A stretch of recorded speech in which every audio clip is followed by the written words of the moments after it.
Namaste. Welcome, everybody. This is day 16 of my Advent calendar. And what a blessing this experience has been. I've really enjoyed sharing these messages and some of my favorite things with you. And thank you for all your feedback on the tarot tips. Yeah, they're not mine. They live out there with all the amazing tarot teachers we have. So I thought this morning I would start with a poem, if I can read it in the dark here. This is from the Wee Moon Journal 2024. This joy is nothing. This is a poem, and I'm sorry I can't read her name. I'll have to get my little light. It is 8 a.m. and this room is quite dark. I decided not to turn any bright lights on. The author's name, it's a Vietnamese name. So this would probably be in translation, I'm guessing. Nguyen Vuong, maybe not. Sometimes you wake up with this inexplicable joy, with your gut curled up into a Cheshire smile, and your left shoulder pulls back into a wink that no one else can see. And you look around for the source of this smug delight,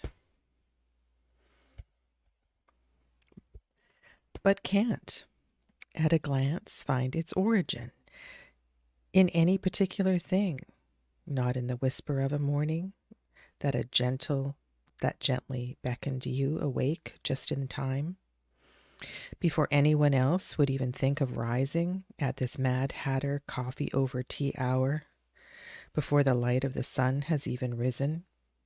So you know that even beauty is not to blame, not for this. This is the best joy. This is the first joy. This is the last joy. This joy is nothing. Let us all find joy in moments such as that. Grand Rising, Clevis, Laura, Annette, and Annette, thank you so much for joining my Facebook page. Good morning, Lydiane. Grand Rising to you. Today I'm using the Illumina Tarot by Lauren Aletta. Artwork is by Tegan Sweeney. This is a deck I've had for a very long time.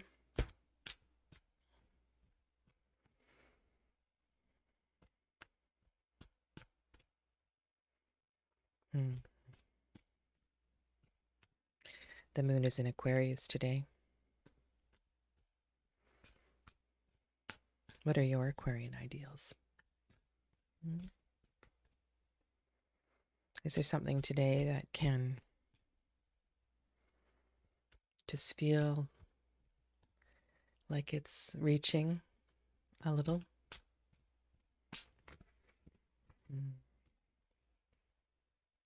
Morning, Casey. Good morning, Saskia. Ellen, namaste.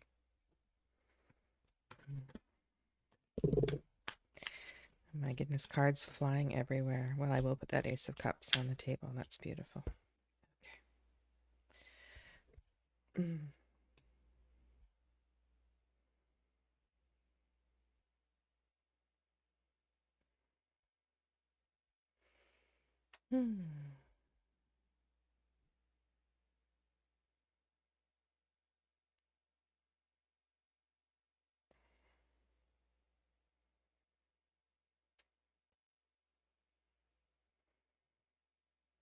And I will cut and draw the other two.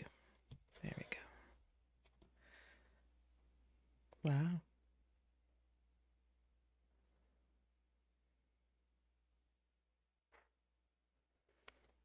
I haven't had this deck out in so long. You know, there's a handful of cards in this deck that are kind of off-putting, but generally speaking, it's... And I think I will include this deck in next year's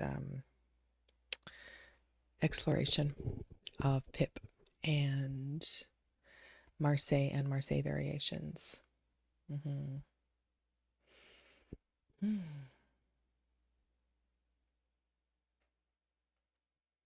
Something is rising. Something is rising from the quiet. When I look at the Four of Swords, what I am seeing is the point where the swords connect, and the green color, and the idea that they're all pointing to the center. They're all pointing to the heart center. And that this quiet is for the cultivation of what is rising from the heart center.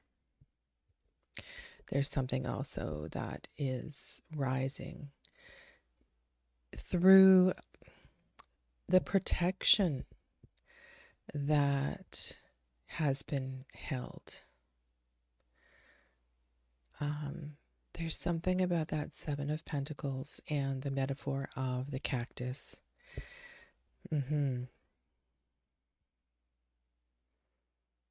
And let's remember, all of us, that fine line between being too open and too closed. There is a danger in being too open, and a level of protection, a level of withdrawal is important for our spiritual development. Within the cactus is a lot of water, and we have that water in the central card, and it just feels like something is ripe and ready to present itself to you. Good afternoon, Natetsky. Good afternoon. And Hannah, hello. All right, so why don't we just focus on the Anahat chakra, the heart chakra, and you might want to place a hand or two there. Close your eyes and turn inward. Find a spot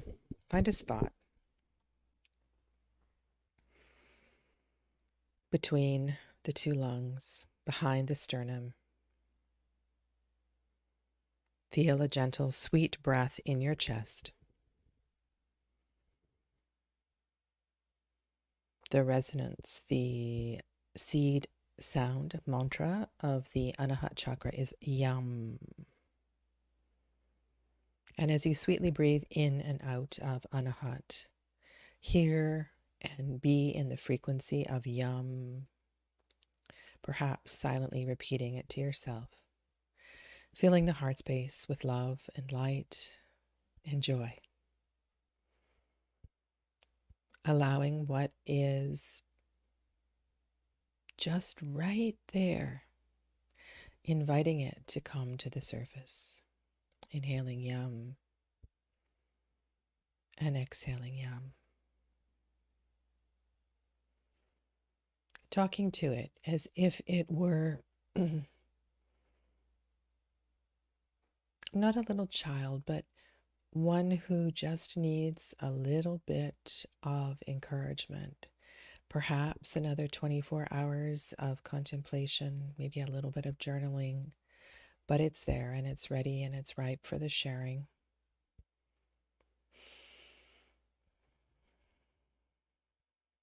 And it's yours, and it's a gift that you have to give. And so feel it with your whole being.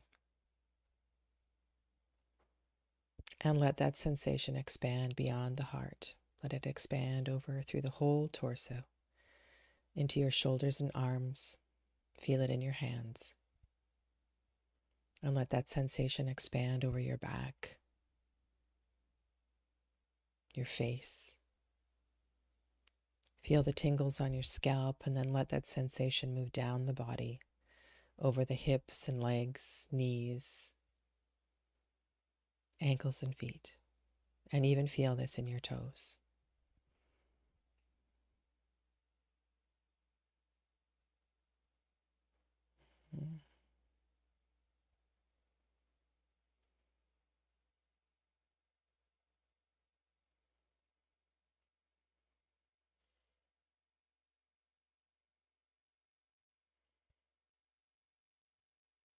Is it an emotion? Is it a word? Is it a message? Is it a gift? It's yours to share in the next 24 hours. And so let it come to the surface and find a way to offer it up.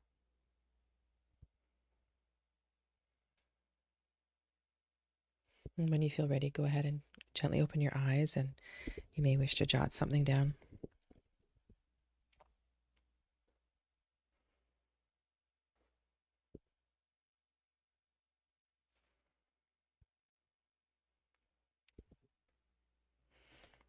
So I've been working with, interesting how that just organically happened today.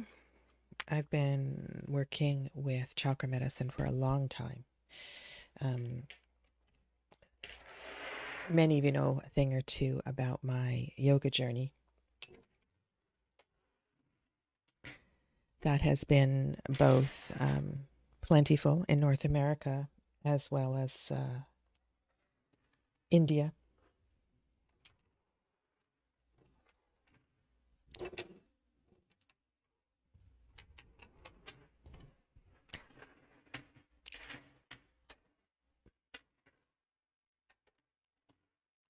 And some of my greatest experiences have been in quiet moments. I love guided meditation practices. I absolutely love, oh my goodness, mantra and kirtan and those sort of heart expanding practices. To be doing bhajan with a group where you don't even know the words and it just fills your soul. Really, really beautiful. And so as I began to explore and study the chakras beyond what my sort of naive North American understanding was, and working with some really cool teachers, I was able to better incorporate the medicine and the frequency of crystals and start to explore how to use crystals and how I could use them for my own medicine and enhancing the environment of my home and my practice and things like that. And what the best piece of advice I can give you here is um, to assign your crystals responsibilities.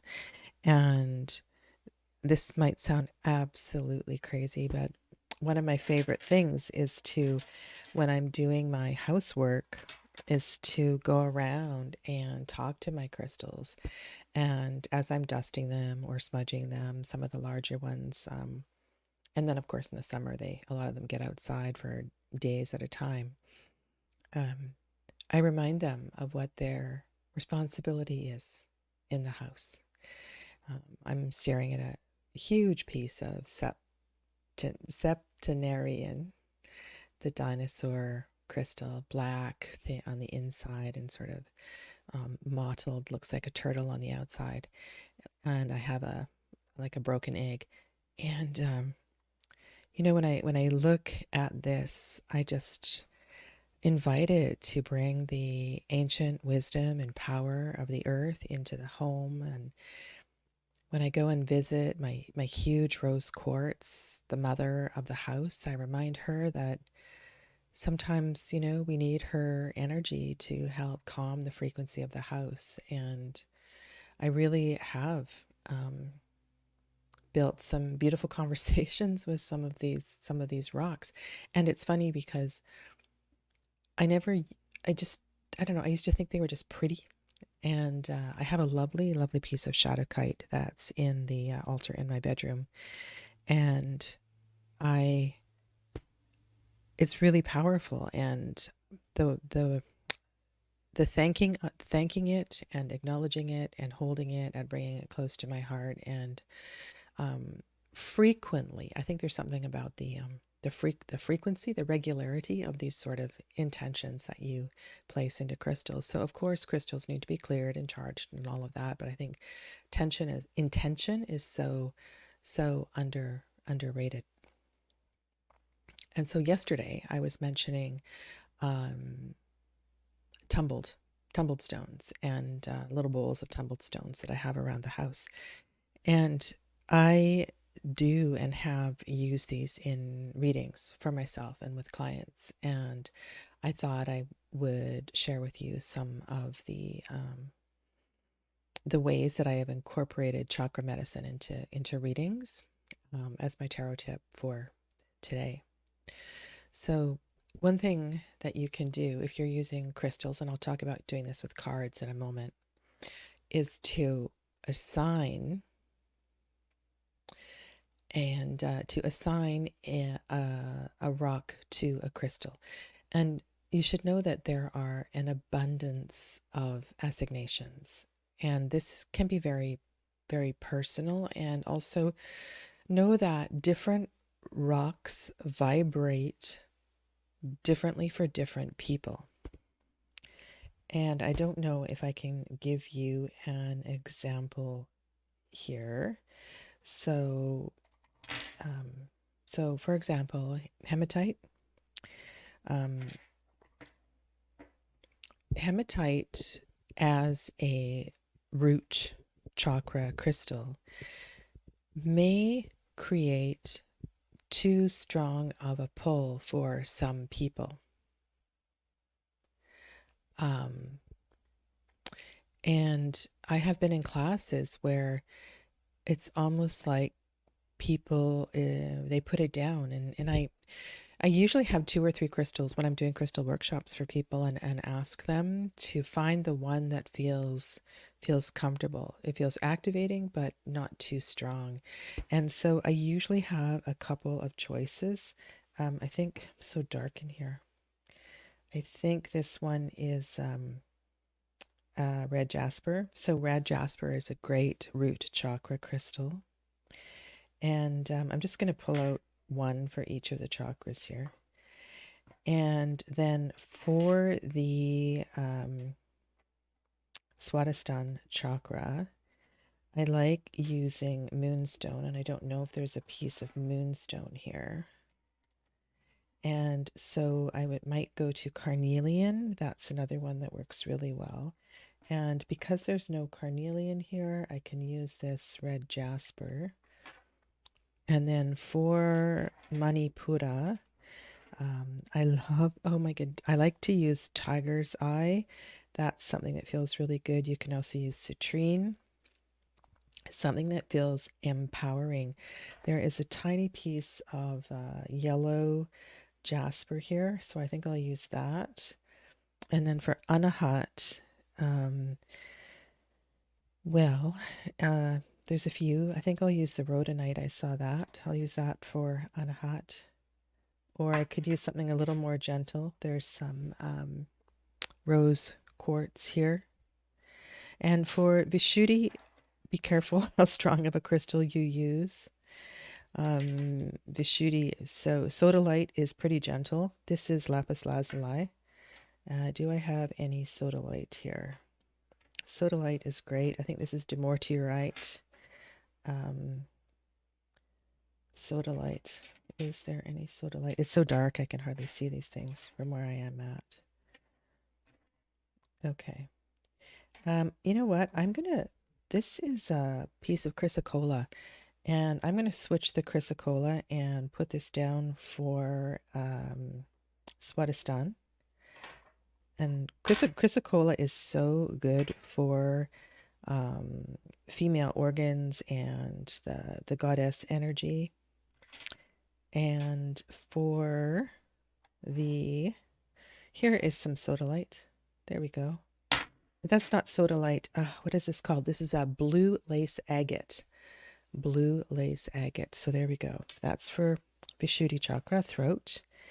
And for the third eye, well, here's a piece of lapis lazuli and dumortierite. I think I might use dumortierite.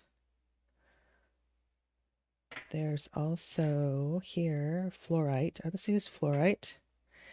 And then for Sahasrara, let's just use clear quartz. Okay.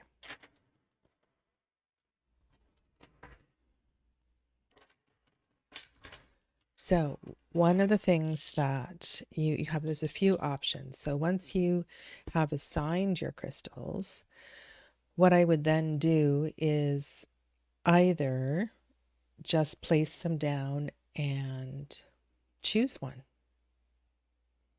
Which one is calling to you? And this is really effective to do with if you're reading for another person, because depending on your awareness of different messages and associations, this can be really built well into a reading. So I would have a client generally choose one. And often they want to choose it with their eyes closed, and that works as well too. Okay. So I'm just going to close my fist, and I'm going to choose one with my eyes closed, and then I'm going to draw a few cards.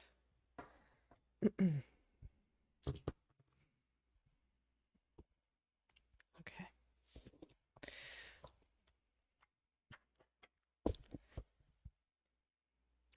In expanding our message of inspiration from this morning,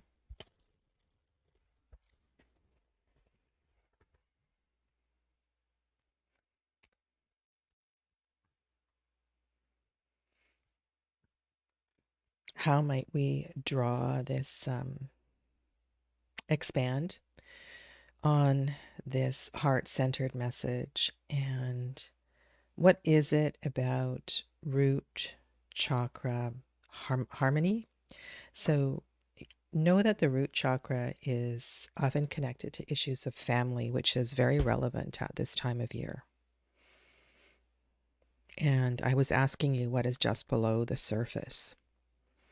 And this could very well be, and it's interesting now, normally I wouldn't connect root to throat, but I'm feeling something very like a word, an emotion, something is ready to be expressed.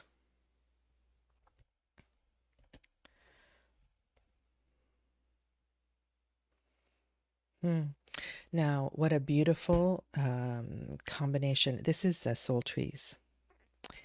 And when I am sort of pulling all of this together, the key word on that card was tranquility, but I'm looking at those colors as harmony of Anahat, heart, which was our topic this morning. Vishuddhi, blue, the expression, and the clue that we're getting from the hematite. So this feels like, and I would sit just reflecting questions.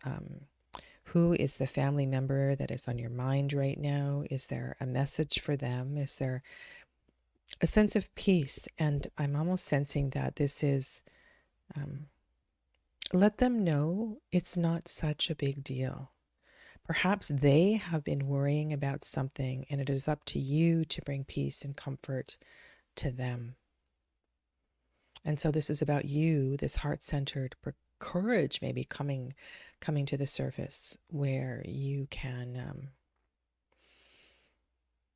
allow them to find some tranquility by you expressing something to them. That's sort of what I'm picking up on here. Now, if you are not a crystal person, there are a lot of decks that come with chakra cards, and these are the chakra cards from the soul trees, and I would use them in exactly the same way as the stones, and simply turn them over, and then choose one as the focus for my reading, or if I'm reading for somebody else, let them choose one, and then allow that to draw in the energy of the reading. And this deck that I used this morning, I'm not sure, are these from, oh no, these are from her oracle. So she also has an oracle deck. And generally speaking, I would not use this card, and I would keep in probably the 6 chakra cards, not 7. Yeah. So there's beautiful. Even if you are new to working with the chakras, this is a lovely way to bring a focus to your reading. Yeah. All right. And I have, oh, let's go to what's Natetsky saying here. I have so many handstones. I use them for concentration and mindfulness practices. I pick one most mornings. Beautiful. Thank you for sharing that.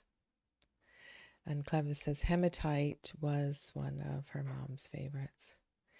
You know, it has a, for those of you that have been pregnant and had that experience, when I hold hematite, it gives this little, it's kind of weird, but it gives this tug on the cervix. That's what I feel when I hold it. It's very, very powerful.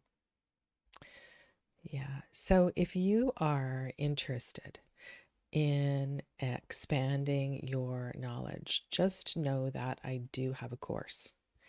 And I've tried not to do any advertising during this calendar. That's not the intention of this.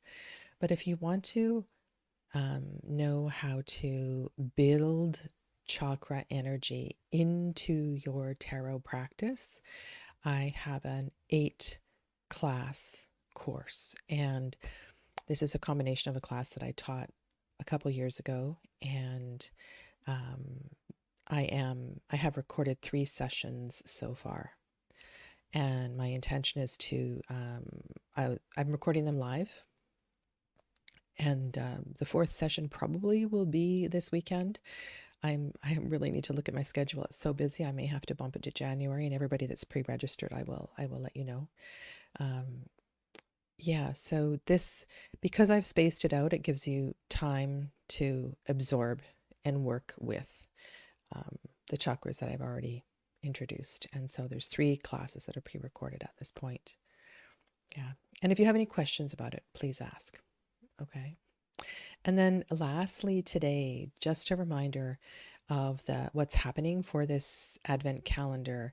And I am behind in reviewing comments, and so I'm going to catch up today. And that I have a little book here, and in my book I have lists for each of the days. And so you can you see my little book? Yes. So I will cut that up and put all of that into a bowl and draw a name on the 24th of December. And that person will win a gift box with Oracle and Tarot decks, as well as some other goodies that I have to share with you. So we'll have a bit of, yeah, so the draw will be live on the 24th after the inspirational message. Okay. So thank you all for being here for this Advent calendar. It's been lovely. Appreciate you all so much. Have a lovely rest of your day, and I'll see you tomorrow. Namaste.